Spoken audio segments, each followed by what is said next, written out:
বেণীমাধব, বেণীমাধব, আমি তোমার বাড়ি যাব। বেণীমাধব, তুমি কি আর আমার কথা ভাবো? বেণীমাধব, মোহন বাঁশি তমাল তরু মূলে বাজিয়েছিলে, আমি তখন মালতী স্কুলে ডেস্কে বসে অঙ্ক করি। ছোট্ট ক্লাস ঘর, বাইরে দিদিমণির পাশে দিদিমণির বর। আমি তখন নবম শ্রেণী, আমি তখন শাড়ি। আলাপ হলো বেণীমাধব সুলেখাদের বলে। বেণীমাধব, বেণীমাধব, পড়াশোনায় ভালো, শহর থেকে বেড়াতে এলে, আমার কালো। তোমায় দেখে এক দৌড়ে পালিয়ে গেছি ঘরে। বেণীমাধব, আমার বাবা দোকানে কাজ করে। কুঞ্জে অলি গুঞ্জে তবু ফুটেছে মঞ্জরি। সন্ধেবেলা পড়তে বসে অঙ্কে ভুল করি। আমি তখন নবম শ্রেণী, আমি তখন 16।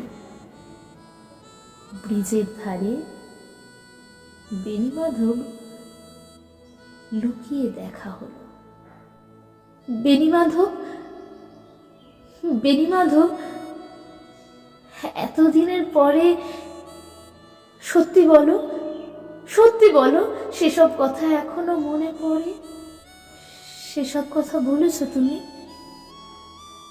তোমার প্রেমিকাকে? আমি কেবল একটি দিন তোমার পাশে তাকে দেখেছিলাম, আলোর নিচে, অপূর্ব সে আলো। স্বীকার করি দুজনকেই মানিয়েছিল ভালো। জুড়িয়ে দিল চোখ আমার, পুড়িয়ে দিল চোখ। বাড়িতে এসে বলেছিলাম ওদের ভালো হোক। রাতে এখন ঘুমোতে যাই একতলার ঘরে। মেঝের উপর বিছানা পাতা, জ্যোৎস্না এসে পড়ে। আমার পরে যে বোন ছিল চোরা পথের বাঁকে, মিলিয়ে গেছে। জানি না আজ কার সঙ্গে থাকে। আজ জুটেছে, কাল কি হবে? কালের ঘরে শনি। আমি এখন এই পাড়ায় সেলাই দিদিমণি। তবু আগুন, বেণীমাধব, আগুন জ্বলে কই? কেমন হবে আমিও যদি নষ্ট মেয়ে হই?